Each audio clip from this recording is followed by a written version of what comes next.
Kaya nandun po tayo sa series na ano ang mga marka ng isang Kristiyano. So last 2 weeks, meron na tayong mga natutunan nyo ba yun? Yung last week, tungkol to sa isang marka na ikaw ay isang tunay na Kristiyano ay yung natatandaan nyo, ano yun? Pagmamahal sa away. Kaaway. Sino ba may mga kaaway dito? Taas kamay. Dami oh. Mga kaaway.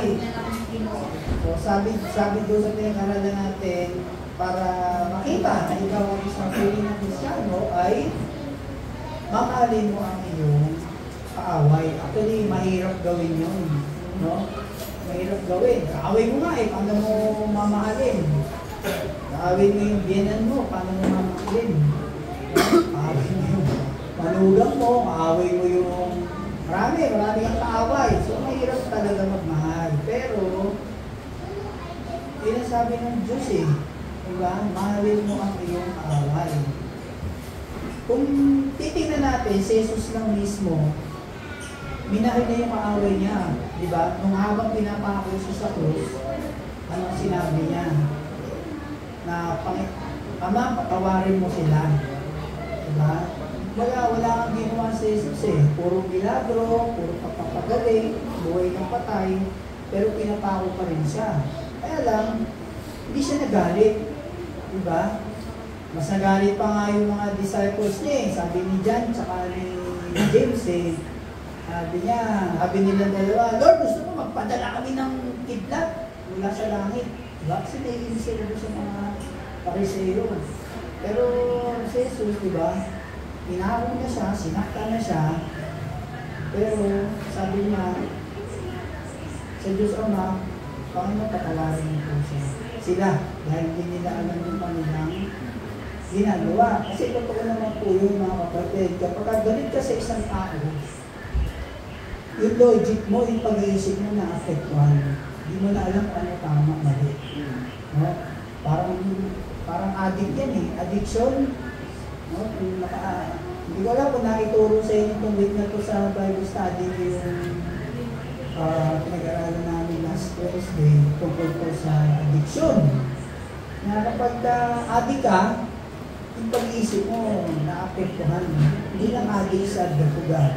Maraming klase. So, saan natin pag-usapan yan? Ito muna. Excited kasi natin. Kaya iba naman, mga marka ng isang, ano sabi? Kristyanuhan lang. Kung meron pang marka ng isang tunay na Kristiyano, meron din marka ng isang Kristyanuhan lang. Ano ibig sabihin yan? Japix. Mga Japix na Kristiyano. Kung merong bahay, merong bahay-bahayan. Kung may kotse, merong kotse-kotsihan. So kung merong Kristiyano, meron ding Kristyanuhan lang. Okay. So ating teksto ay medyo mahaba to. Kaya alam nyo na, pag mahaba, may part 1 at may part 2. So part 1 muna tayo ngayon kasi mahaba yung verse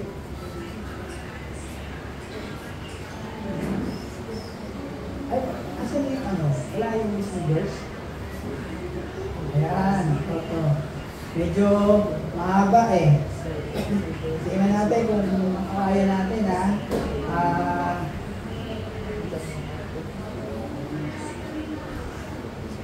wala yung buo. Sa ating technical department, post mo natin, natin yung buo.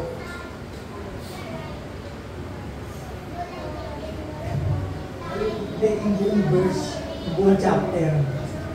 Tingnan natin kailangan natin yung buong chapter Kasi papabasa ko sa inyo yun dahil hinahalin ako pag ako nagbasa lahat. 1 hanggang 71 yun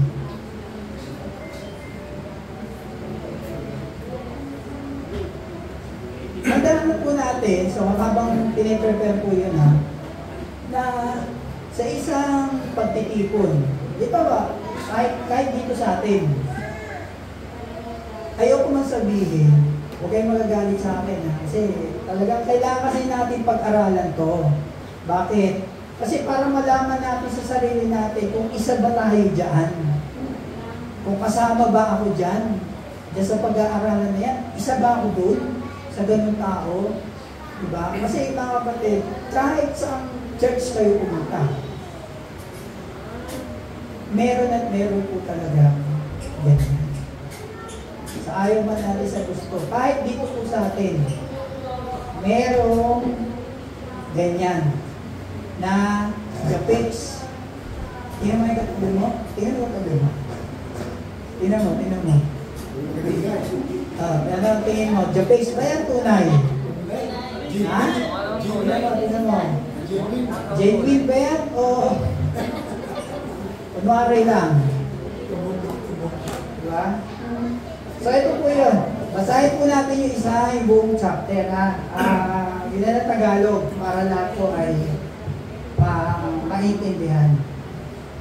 Pagkatapos nito, tumawid si Jesus sa ibayo ng lawa ng Galilea na tinatawag ding lawa ng Tiberias. Sinundan siya ng napakaraming tao sapagkat nakita nila ang mga hiwalang ginawa niya sa pagpapagaling sa mga may sakit.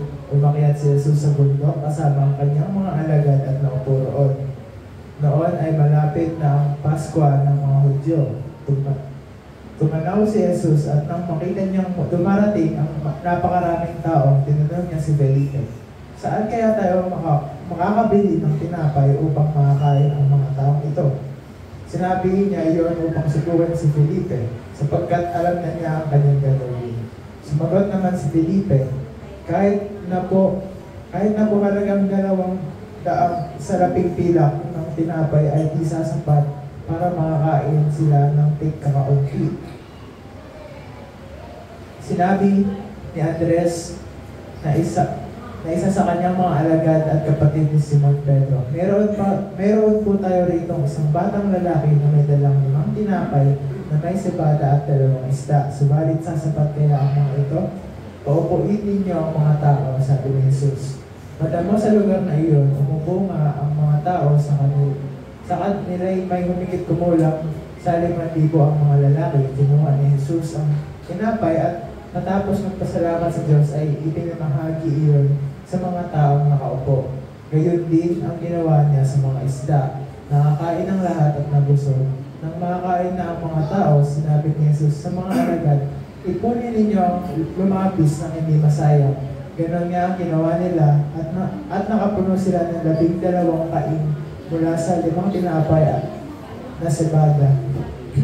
Nang makita ng mga tao ang himala na ginawa ni Jesus, sinabi nila, tunay na ito ang propetang darating sa sanlibutan.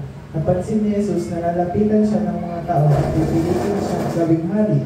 Kaya umalis siyang muli at mag-isang umakyat sa bundok. Nang magtatakip silid na, ang mga alagad ay pumunta sa tabi ng lawa, sumakay sila sa bangka at naglayag papuntang Capernaum. Madilim na'y wala pa si Jesus. Lumakas ang hangin at lumaki ang alon. Nang makasagwan na sila ng may 5 o 6 na kilometro, nakita nila si Jesus na lumalakad sa ibabaw ng tubig papalapit sa bangka. At sila'y natakot. Ngunit sinabi ni Jesus sa kanila, huwag kayong matakot, ako ito. Tuwang-tuwa nilang pinasakay si Jesus at kaagad na nakarating ang bangka sa kanilang pupuntahan. Kinabukasan, nakita ng mga taong naiwan sa dalampasigan na iisa lamang ang bangkang naroon. Nalaman nilang si Jesus ay hindi kasama ng mga alagad nang ang mga ito ay sumakay sa bangka dahil ang mga ito lamang ang umalis. Dumating naman ang ilang bangkang galing sa Tiberias at tumawag sa lugar na malapit sa kinainan nila ng tinapay matapos magpasalamat ang Panginoon. Kaya nang makita nilang wala roon si Jesus at ang kanyang mga alagad, sila'y sumakay sa mga bangka at pumuntang Capernaum upang hanapin si Jesus. Nang makita nila si Jesus sa ibayo ng lawa, siya'y tinanong nila, Guro, kailan pa po kayo dito? Sumagot si Jesus, totoo ang sinasabi kong ito. Hinahanap ninyo ako hindi dahil sa mga himalang nakita ninyo, kung di dahil nakakain kayo ng tinapay at nabusog. Huwag ang pagkain nasisira ang inyong pagsikapang kamtan, kundi ang pagkain hindi nasisira na nagbibigay ng buhay na walang hanggan. Iyan ang nagbibigay sa inyo ng anak ng tao, sapagkat ipinapakita ng Diyos Ama na siya ang may ganitong karapatan. Kaya siya itinanong nila, ano po ang dapat namin gawin upang aming matupad ang pinapagawa ng Diyos? Ito ang pinapagawa sa inyo ng Diyos. Makapalataya kayo sa sinuwi niya, tugon ni Jesus. Ano pong himala ang maipapakita ninyo upang sumampalataya kami sa inyo? Ano po ang inyong gagawin? Ang aming mga ninuno ay kumain ng mana sa ilang. Ayon sa nasusulat, sila'y binigyan niya ng tinapay na galing sa langit, sabi nila. Sumagot si Jesus, pakatandaan ninyo, hindi si Moises ang nagbigay sa inyo ng tinapay na galing sa langit. Ang aking Ama ang nagbigay sa inyo ng tunay na tinapay na galing sa langit. Sapagkat ang tinapay na galing sa Diyos ay bumaba mula sa langit at nagbibigay buhay sa sangkatauhan. Sumagot sila, Ginoo, bigyan po ninyo kami lagi ng tinapay na ito. Sinabi ni Jesus, ako ang tinapay ng buhay. Ang lumalapit sa akin ay hindi magugutom kailanman. At ang sumasampalataya sa akin ay hindi mauuhaw kailanman. Ngunit sinabi ko na sa inyo, nakita na ninyo ako, ngunit hindi pa rin kayo sumasampalataya sa akin. Lalapit sa akin ang lahat ng ibinibigay ng Ama at hindi ko ito itataboy kailanman. At sino mang lumalapit sa akin, ako'y bumaba mula sa langit, hindi upang gawin ang sarili kong kalooban, kundi ang kalooban ng nagsugo sa akin. At ito ang kanyang kalooban. Ang huwag kong hayaang mapahamak ang kahit sino man sa mga ibinigay niya sa akin, kundi ang buhayin ko sila muli sa huling araw, sapagkat ito ang kalooban ng aking Ama. Ang lahat ng nakakakita sa anak at sumasampalataya sa kanya ay magkakaroon ng buhay na walang hanggan at sila ay muli bumubuhayin sa muling araw. Okay, hanggang muna. Painiihin na siya. Hindi na itatapusin niya, pero isang buong chapter po yung pag-aaralan natin. Isang buong chapter po yung ating pag-aaralan. So, kung titignan po natin, sa binasa natin, ito po yung, nakita niyo yung mga title doon, na pwede natin maswitch screen.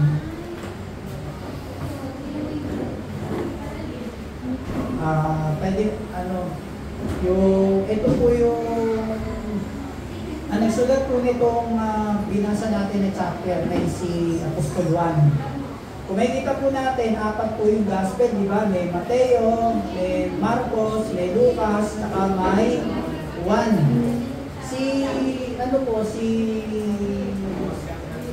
Si Apostol Juan ay sinulat niya po yan after 70 years na nung mamatay na nung nasa heaven na, nasa langit na po si Jesus, 70 years after na mapunta si Kristo sa langit. So ito po ay pinaalala ng banal na Espiritu sa kanya. Kasi natatandaan nyo, sabi ni Lord sa kanila na papaalala sa inyo, antayin nyo ang banal na Espiritu kasi papaalala niya sa inyo yung mga bagay na mga tinuro ko. Kasi nga, ang tagal maraming tinuro si Jesus sa mga disipulo. So hindi naman natin matatandaan diba? Kahit kayo, pag kayo lumabas dito, hindi naman nasasabihin ko, matatandaan nyo. Diba?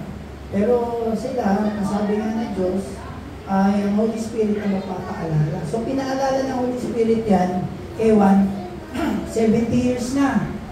After na umakyat si Jesus sa langit. Kay Mateo, kay Lucas, at kay Marcos, 40 years.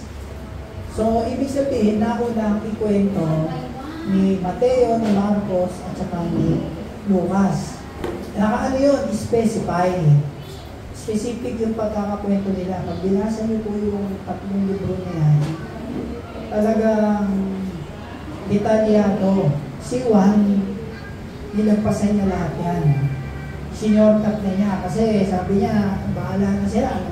Kwento na nila yan So, di ko na uulitin. Kasi dito, ito na kagad ang sinabi ni Juan, after these things, kapag ka sinabi after these things, Anong ibig sabihin niya? Babalikan natin yung chapter 5 ng 1. Ng John chapter 5 verse 1, meron po yung feast, pesta. So wala po nakalagay doon kung pesta po ba yan ng Feast of Tabernacle o Passover. Kasi kapag ka-feast ng Passover po yan, isang taon. Yung chapter 5 hanggang chapter 6, isang taon na lumipas. Pero kung feast ng Tabernacle, yung chapter 5 ng John hanggang chapter 6, 6 or 7 months na lumipas. Sa pagkakalipas sa panahon na yun, marami pong nangyari. Maraming milagro na ginawa si Jesus, nagpagaling siya ng mga may sakit, diba? Bumagay na may patay. So, ibig sabihin po niyan, kinuwento lahat yan ni Mateo, ni Lucas, ni Marcos, yung buong isang taon na yun o yung buong 6 or 7 months. Ibig sabihin po nito, pagkatapos nito, ito po yung buong ministeryo ni Jesus. Yung buong ministeryo niya sa lugar ng Galilee. Naintindihan niyo? Kaya pag sinabi, after this, ito yung buong time ng ministry ni Jesus Christ. So, sinorkat na ni John mo, hindi niya sinabi. Kasi nga, pinwento na nung law. No, malinaw ha?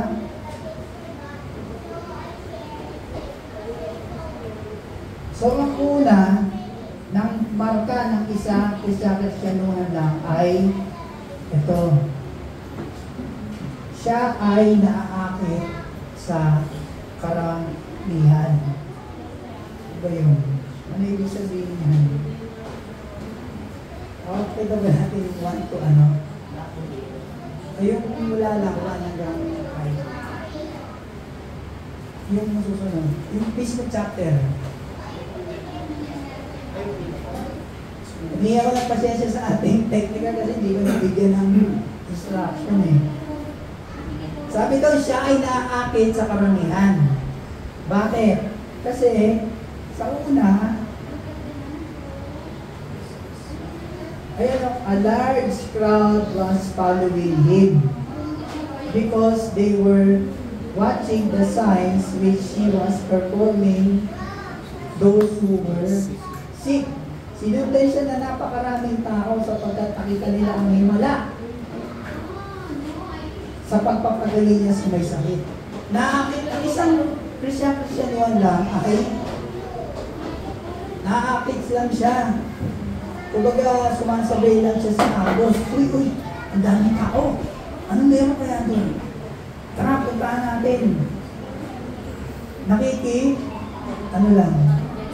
Nakiki-ususo. Marites. Nakiki-marites. Kasi sabi dyan, napakaraming tao. Sobrang dami. Hindi natin malalaman kung sino ba doon yung tunay at sino yung Japits.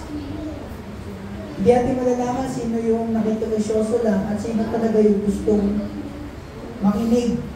Ito nga, hirap palaman, no? Kasi napakaraming tao.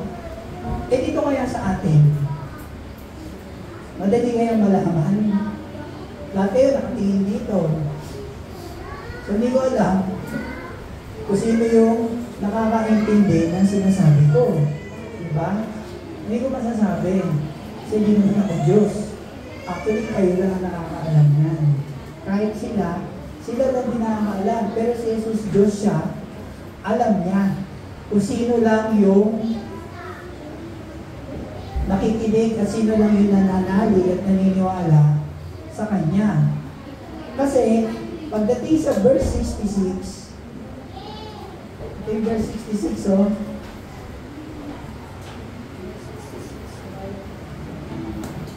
mula nooy, marami sa kanyang mga alagad ang tumalikod at hindi na sumama sa kanya.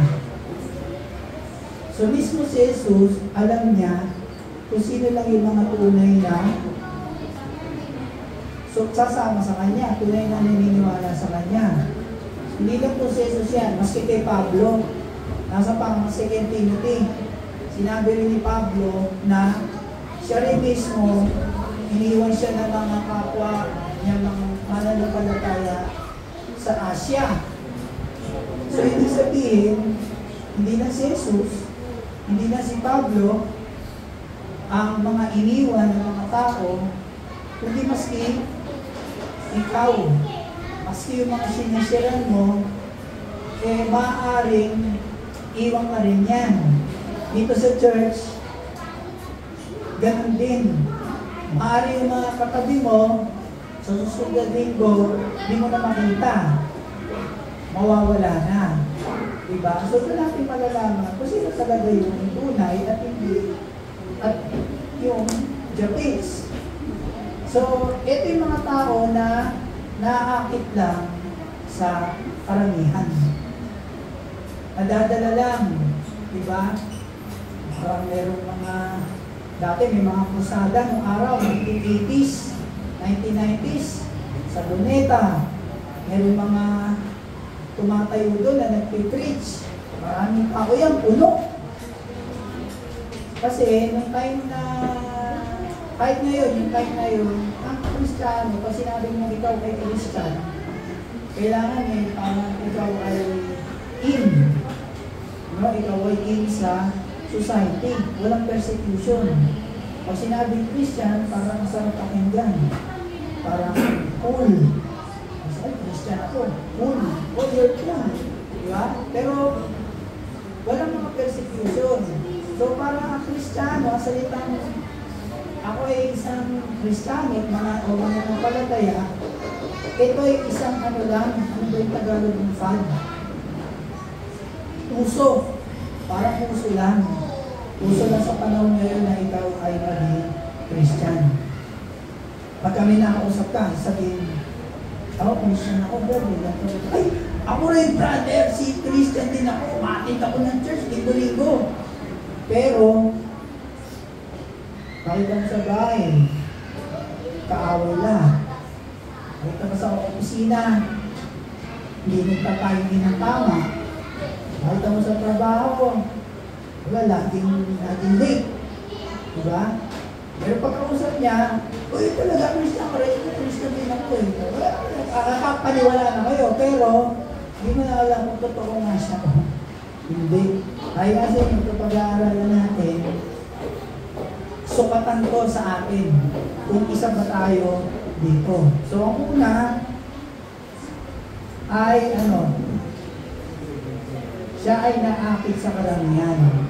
So, itong pangalawa, siya ay nabibighani o namamanga sa supernatural. Ito maraming mga tao na nandito sa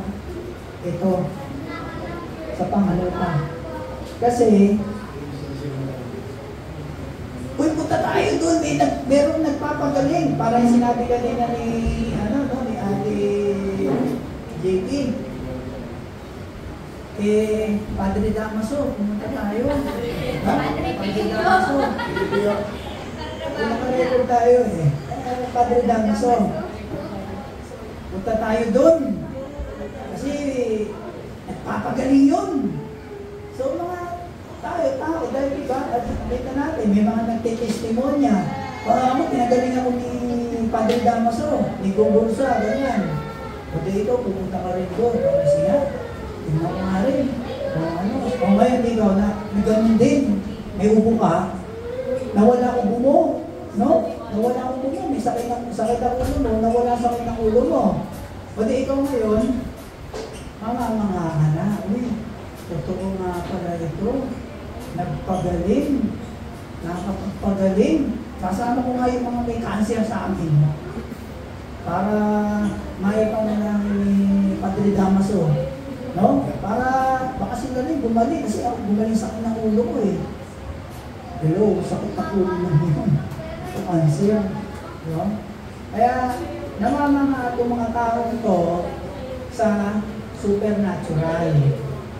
Or pwedeng kasing naranasan nila. No? Naranasan niya. Halimbawa, may isang krusada dyan sa labas. Merong yung araw kasi uso yung mga healing crusade, mga krusada na magpapagaling. Hindi lahat ng tao pupunta dun. Pipila sila. Pipila. Tapos ang ginagawa nitong mga taong nag-i-scream, may pipila, no? Ano sakit mo? Sakit po ulo ko. Sige, dito ka. Saan sakit mo? Masakit po yung likod ko. Sige, dito ka. Masakit mo? Masakit po yung bato ko. Sige, dito ka. May nakita na ka-wheelchair. Ay, punta ka na lang doon, mag-pray ka na lang. Merong isang putol yung kamay. Napunta ka na lang doon, mag-pray ka na lang. Diba? So, pinipili nila. Kasi kung ikaw mismo nakapagpagaling ka, hindi ka na magsasabi ng, oh, mga kababayan, punta po kayo dito sa araw ng linggo, meron po tayong, healing service. Hindi ko pupunta doon. Kasi kung ako mismo yung nagpapagaling, alam niyo gagawin ko? Pupunta ako sa lahat ng ospital. Lilinisin ko yan. Diba? Kaya kung ako tatanungin ako, ano daw, kung meron daw akong power, bibigyan ako ng Diyos ng power, anong gusto kong power? Magpagaling.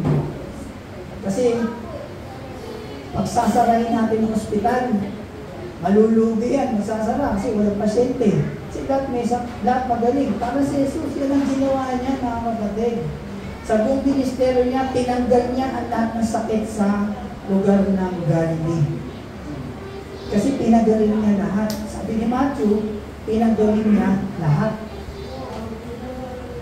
Kaya pagbabasahin niya, mas maintindihan niyo yung sinasabi ko. Kaya mahalaga rin po na basahin po natin ang salita ng Diyos. Kasi, ano yan mas maintindihan po natin. Huwag na kayo maniniwala sa sinasabi ko. Para maniwala kayo, ayan. Kaya po minsan, kaya tayo nagbibigay ng verses para makita po natin na yung mga tumatayo dito sa harap ay totoo po yung sinasabi. Hindi po kayo binubola. Pero parang mas sigurado kayo mismo, tingnan nyo, no? Basahin nyo. Kasi yun, no? Alas ka, kasi nga, nakapagpagaling siya. Kaya itong mga taong ito, namamahay ito sa mga dilagulong. Diba? Ano pa?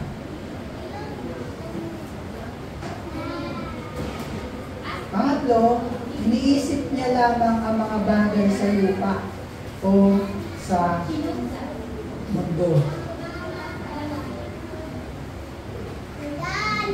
Iniisip lang, kung ikaw itong taong to, iniisip mo lang yung mga bagay dito sa lupa. Hindi makalangit ang iniisip mo. Makalupa. Kasi nagpakain si Jesus dito ng ilan? Ha? Ilan pinakain? 5,000. Actually, hindi mag 5,000 na. Mga lalaki, 5,000. Pwedeng babae, 5,000 din. Tapos may mga bata, paglagay natin, mga 10,000 yan. So marami, nagpakain si Jesus ng, pagpalagay na natin na 20,000. 20,000. So itong mga taong to, yun lang kanilang iniisip, yung makamundo lang. Kasi, actually, kung pag pinaliwanag natin yung mga ibang verse niya, di ba si Felipe. Kasi nangyari ito mga kapatid, gabi ito nangyari. Eh syempre, dito na yung mga tao. Ngayon sabi ng mga disciples, pag binasa niyo yung tatlo, kay Matthew, Mark, Luke, sabi nila, Lord, gabi na. Pauwiin mo na yan, pauwiin na namin itong mga tao ko kasi gutom na yung mga yan. Oh, ito maganda. Ang sabi ni Jesus.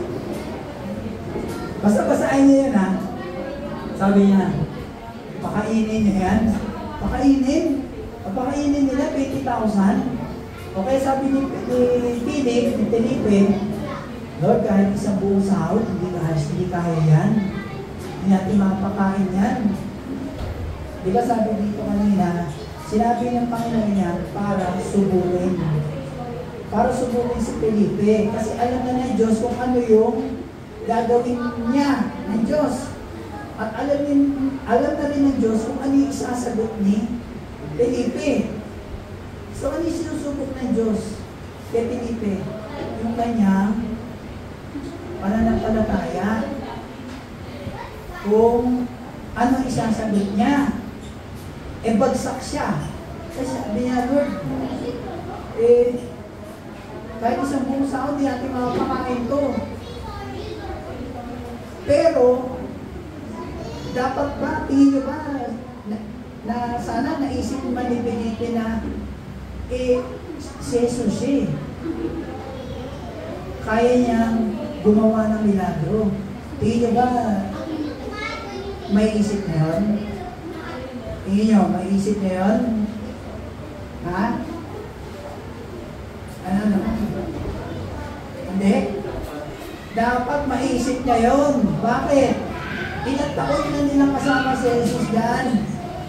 2 taon na nakasama nila si Jesus. 2 taon na yan nakikita na nagpapagaling, bumubuhay na may patay. So dapat maisip niya na, ay kaya nila ito. Kahit walang kain dyan, kaya niya maggumawa ng milagro at ng tinapay o pagkain. Pero hindi niya naisip. Ibig sabihin, 2 taon na niya kasama si Jesus, hindi pa rin siya naniniwala. No? Ito pa isa, dumating pa pa isa. Si Andres Bonifacio. Dating siya. Ano sabi? Lord, meron ako nakitang bata, may 5 tinapay, tsaka may 2 isda.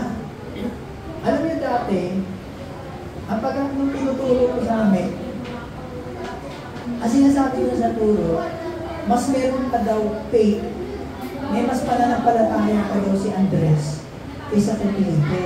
Kasi si Andres, naghanap siya ng pagkain. So, ang ginawa lang niya, nakakita siya, sinabi lang niya kay Jesus. Kaya lang, ano sinabi niya dito? Lord, meron ako nakitang bata, may 2 tinapay at 2 isda. Ano nangyayari dun? So, makakarating yun. Diba? Ito naman mga kapatid, ito naman si Andres, ito naman yung tao na tinatawag na pragmatist. Ano yung sabihin ng pragmatist? Kapag ito ay nangyari, ibig sabihin ito ay totoo. So siya, pragmatist siya kasi tinignan ko na lahat ng resources. May 5 tinapay at 2 isda. Kaya lang paano nito makakakain yung mga 2,000 tao. Hindi pwede.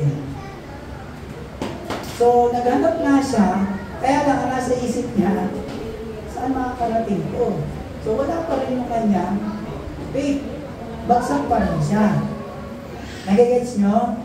So hindi yung faith ni Andrew. Kasi yun ang simulan niya sinabi, saan makakarating ko? So wala rin siyang pananampalataya. So ano ginawa ni Jesus? Paupuin mo yung mga tao dyan kasi madumdum. Paupuin mo. Ang ginawa niya, nag-pray siya, pinag-pray niya yung 5 tinapay at saka 2 isda. Kung ikaw yung disciple, kung ikaw yung alagad ni Jesus, ano gagawin mo? Siguro ba nag-pray si Jesus Tinitingin mo na ganyan. Kaya gagawin mo. Kasi 5 tinapay lang yun, 2 isda. Tapos after niya ipag-pray, eto matindi, dinipay, ano ba sa Tagalog, dinipay? Dinify ni Jesus, dinify, D-E-F-Y. Dinify ni Jesus ang law ng mathematics. Sinira niya yung batas ng math. Bakit?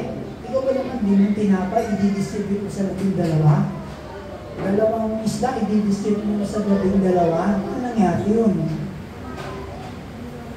Naisip niyo yun? Diba? Doon pa lang actually, yun na yung milagro ng Panginoon. 12 yan, ibibigay mo, 5. Paano mangyari yun? Tapos 2 lang, 2 isda. Ibigay mo. Sa 12 tao, 2 lang. Sige nga, try mo. Sabi ko sa iba, meron akong basa ng mga teaching. Kaya daw na-distribute yung 5 at saka yung 2, pinakagat lang nila yung isa-isa. Kahit na, magbigay tayo ng isa, kahit isang tasty na lang dyan pakadating mo kayo niyan, maubos, diba? Ito lang tayo dito. Yung 20 tao, pinakagat daw isa-isa, kaya nakakain. Ang tanong doon, may natirang 12 basket So, saan ang galing yun? Diba? So, mali na yun. Kaya huwag yan naniniwala sa ganun matulungan, ha? Pinakain, pinakadat, isa-isa, huwag naniniwala doon. Ha? O, lahat, pinakamay na lang. So, kung makikita natin, mga kapatid, yun ang, yun palang milagro na, no? Na, nung napakain niya, yung 20, di natin sure kung 20 yun, estimate natin. Pagkatapos may natira pa na 12 basket. Ang sabi, pero di na ko nabasa, yung 12 basket na yun ay para sa mga apostol. Hindi ko totoo din yun. Kasi, ang sabi sa Biblia, kapag sa English natin sa binasa, ang sinabi doon, lahat ng tao nakakain, and they were filled. Ibig sabihin lahat sila ay nabusog. Nabusog. Tapos ano sabi ni Jesus? Yung mga tira, kuhanin nyo para wag masayang. Alam niyo ba, hindi naman yan yung basket na bayon, yung basket na pinapamili ng mga nanay. Kaya sabi, 12. Hindi. Ang ibig sabihin po ng basket dyan, sa Greek po nan ay kopikos. Diyan po kinuha yung salitang coffin o kabaong. Ang kabaong ba, isang bilitan lang? Hindi naman, di ba? Ang kabaong malaki. So, ang itsura niyan, malaki yan, basket na may handle. So, hindi yan na isang tao lang ang bubuhat. Parang banyera yan. So, bumubuhat yan 2 tao. Sabi doon, 12 basket yung natira. So, kung tigda 2 tao, 12 lang yung, 6 lang yung bubuhat. Pero sabi nga dito, mga alagad. Hindi natin alam kung gaano karami. Kasi nga, 20,000 diba? Kaya yung binasa natin sa verse 66, marami ang tumalikod na at hindi sumama kay Jesus. So, hindi lang 12. Marami pa yan. Diba? Parang dito sa atin, hindi na naman lahat dito ay Kristiyano. Masakit man sabihin, pero kailangan ko sabihin. Pero iba dito, ganun lang din. Kristiyano ko lang. Kasi nga, naaakay siya, nakakita siya ng mga milagro, kaya siya nandun. So, yan ang nangyari din sa mga ibang verse. So, iniisip lang niya ang mga bagay sa lupa. Kasi sila ay nakakain. Anong ginawa ito pala? Nung nakakain na sila, ayan nang makita ang mga taong ginawa ni Jesus, sinabi nila tunay na ang ito ay propeta. Madarating na salitan. Propeta daw. Tapos napansin ni Jesus, nalalapitan siya ng mga tao, pipilitin siya. Napansin ni Jesus, nalalapitan siya ng mga tao upang siya ay sambahin sa Espiritu at sa katotohanan. Diba sinabi? Napansin ni Jesus, lahat ng mga tao ito, lumalapit sa akin. Sasamba to sa akin. Sasabihin na ako ay Diyos. Diba sabi? Diba sabi? Ano sabi? Ano ka? Pipilitin siyang gawing hari. Pipilitin na gawing hari. So nasisip mga Hudyo, nakakain sila, nabusog sila, uy, ito na yung propeta na sagot sa ating panalangin na itong bansa natin ay i-deliver ng Diyos sa mga Roma. Ito na yun. Kasi kinakain tayo, nabusog tayo lahat. So ano yung isip nila? Kaya nila pipilitin si Jesus para gawing hari dahil ano?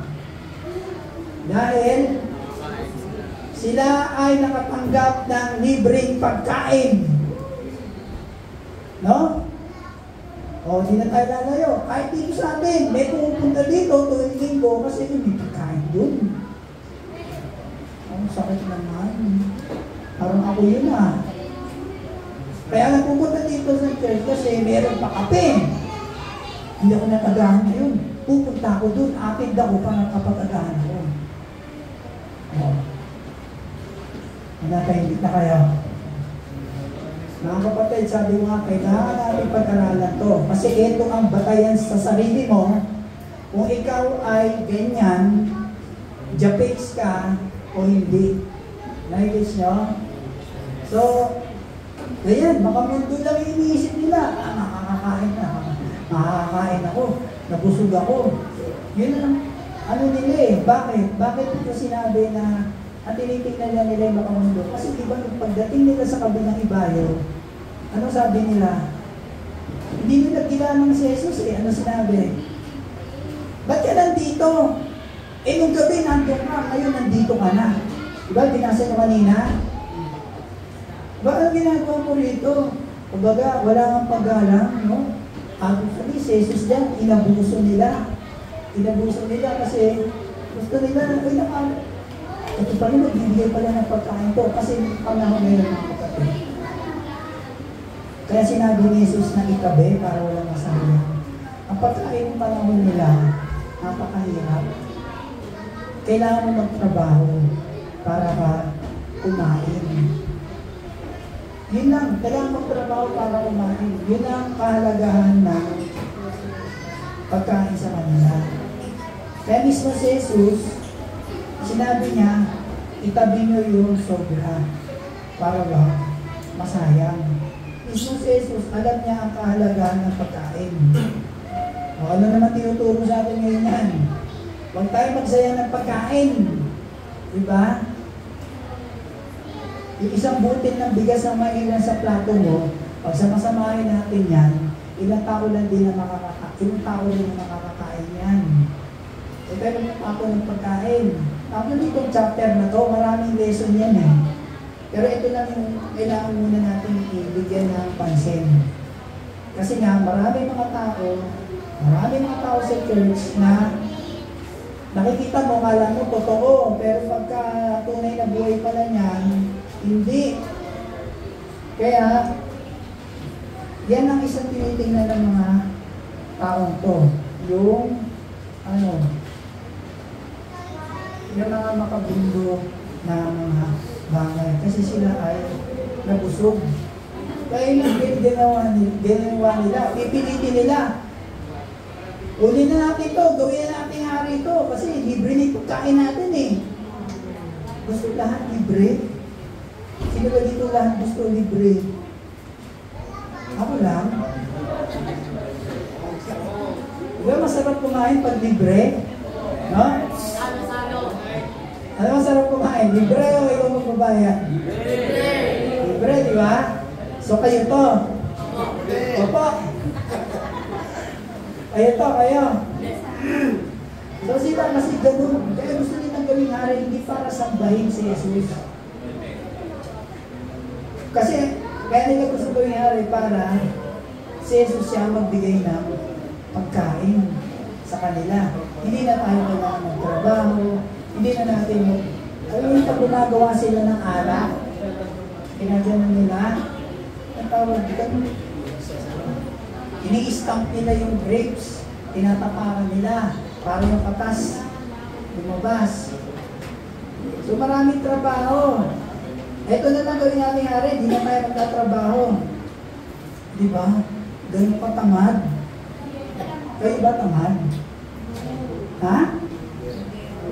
Ano? Hindi ha? Ito kayo na ha? Mamaya, magbigpit tayo dito ha? So pang-apat, walang pagnanais sa tunay na pagsamba.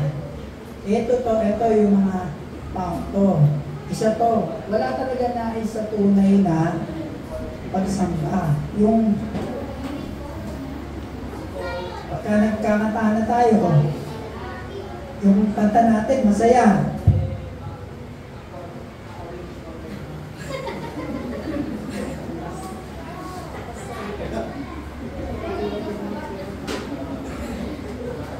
Diba? Kayo ba yan? Aroy! Ang kanta na yung kinakanta, napakabuti ng ating Diyos. Ikaw naman.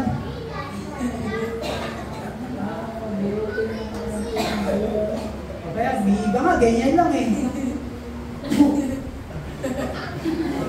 Diba? Ganun lang. Walang pagnanais sa talagang pagsamba. Ito kasi, sa verse 16 yan eh. Ano yan eh? Ito yung naglakad sa Jesus sa tubig. Hindi na nga kinwento yan ni Juan. Kung kinwento nga ng tatlo yan. Kaya basahin niyo yung tatlo. Dahil yung kinukwento ni Juan dyan, yun yung pinakadetalye doon sa tatlong libro. Ito, summarize na. Binuod niya yan. Yung naglakad sa Jesus sa tubig. Ngayon, bumabagyo. Ngayon sabi ni Jesus, may sumasagot yung mga disipulo. Wala, sobrang lakas. Nakita nila, naglalakad. Akala nila, multo. Diba, sabi doon, ano yung multo? Tapos sumigaw si Jesus, diba, oy, ako to. Sabi ni Pedro, Lord, kung ikaw yan, pupunta ako dyan. Sige, punta ka dito. Naglakad si Jesus sa tubig. Naglakad din si Pedro sa tubig. Tapos diba, lumubog siya. Nakita niya yung mga alon-alon, lumubog. Tapos bumalik sila sa bangka. Eh, ang lakas pa rin ng ulan. Ano sabi ni Jesus? Psst! Sabi niya doon sa ulan, no? Quiet, pinatigil niya. Ano nangyari? Tumigil. Nung tumigil, sabi sa Matthew chapter 14, verse 30, hindi ko lang naisulat. Ayan pala. Ayan, ang sabi dyan, no? Sinamba siya ng mga nasa bangka. Tunay na po kayo ang mga Diyos. So, ito yung event na itong 12, sinamban nila si Jesus sa bangka. Di ba? So, tunay yung pagsamba nila. Yung 20,000 na pinakain, sinamba ba siya? Hindi. Pipilitin nga siya maging hari, hindi para sambahin. Para pakainin sila ng libre. Pero itong 12, sinamba siya sa bangka.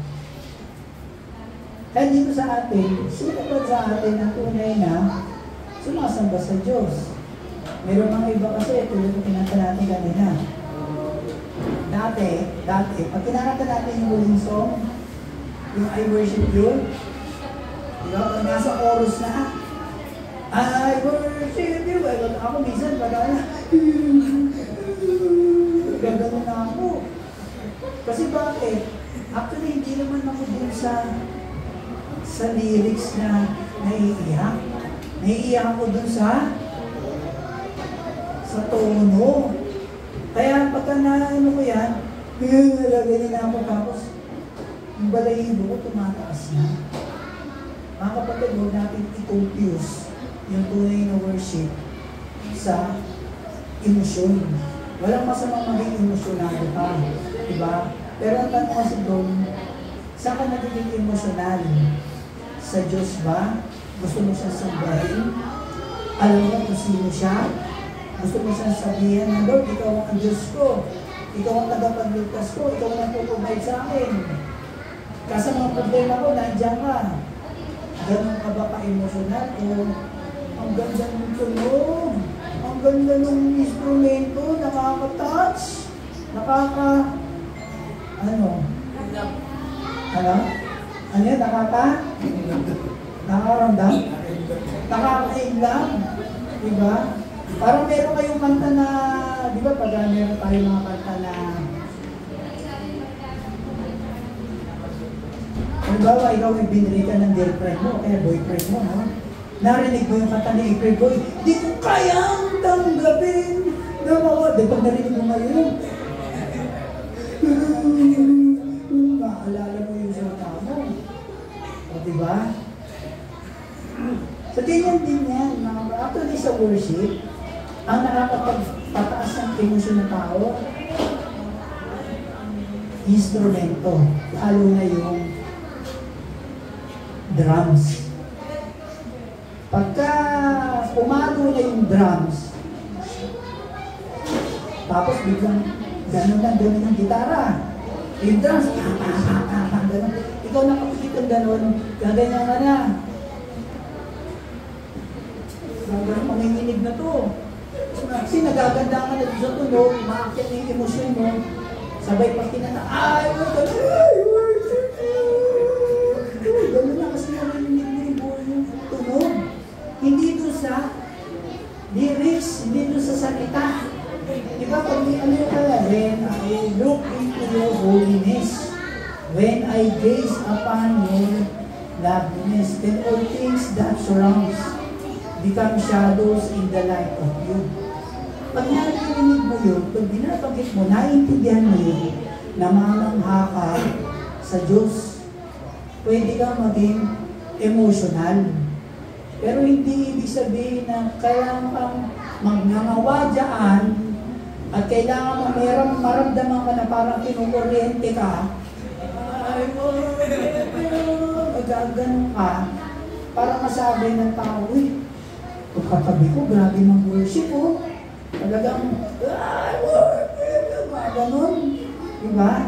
So hindi po dahil dyan lang yan. Kasi lang ako, ano sinabi? Sinamba? Nagtatalon ba sila doon? Hindi marubog sila. Diba? Paano ba ang tunay na pagsamba sa Panginoon? Pag-aaralan natin yan. Kaya every Sunday natin ito. Kasi marami kayo matututunan.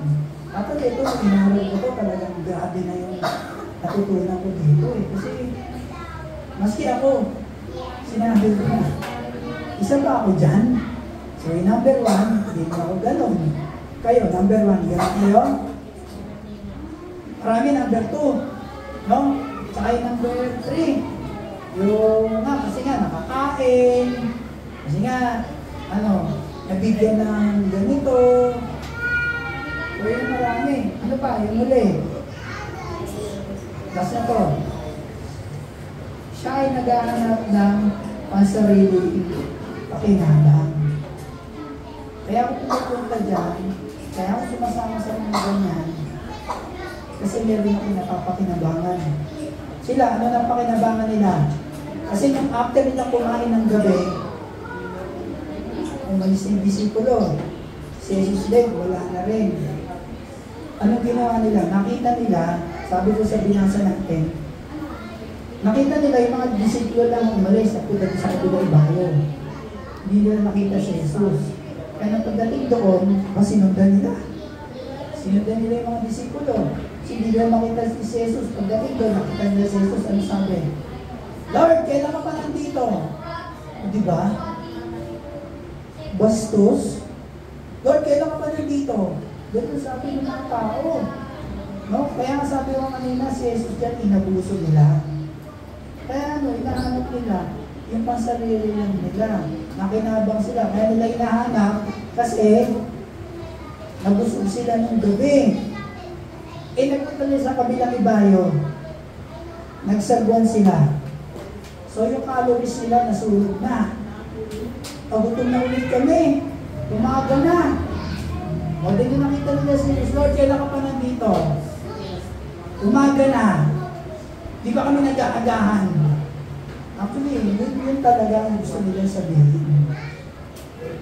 Umaga na, Lord, di pa kami nag-aagahan.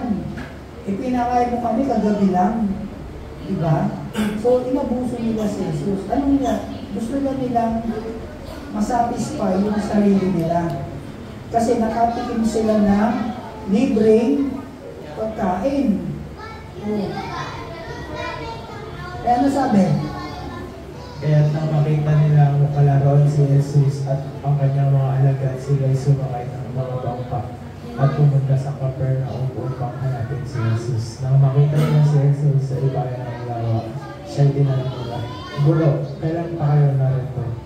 Sinagot si Jesus, "Totoo ang sinasabi ko nito. Hinahanap ninyo ako hindi dahil sa inyo lang makita niya, kundi nakakagyan ng tinapay at mabusog." Alam mo na Jesus yung iniisip nila.